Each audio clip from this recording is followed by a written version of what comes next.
Now, when you're adding fractions, there's one rule of thumb you have to consider. If the denominators are the same and have the same common factors, you can add the numerators and write the denominators as the same. All right.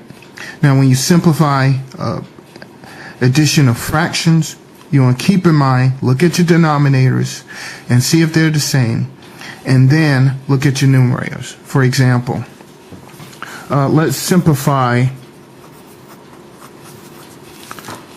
this expression, this fraction, the addition or the sum of fractions. 3/7 plus 2/7. All right.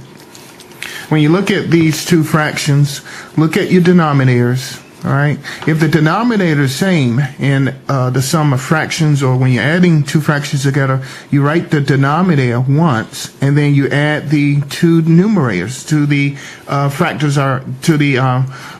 that have the same denominator. So the sum of 3 plus 2 in these fractional portions of the numerator will equal to 5. All right.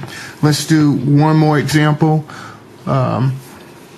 5/9 plus 6/9. All right. Again, if you have two of the same denominators in both fractions, or if you have a combination of fractions, maybe 4 or 5 fractions at a time, make sure they have the same common denominator. All right.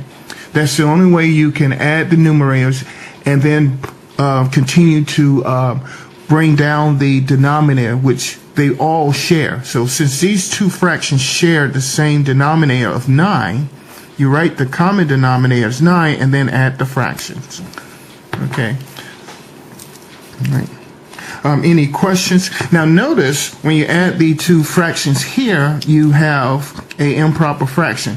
Like the previous videos, when you have an improper fraction, you have to write it in a form of a mixed number. And to write it as a mixed number, you take the 9 in this fraction, which will be the divisor, into the dividend, which is 11. You reduce the fraction to a mixed number. In this case, it's going to be 1/2/9. All right. Again, when you have an improper fraction, you take the denominator and divide into whatever the numerator is, and then you divide. All right.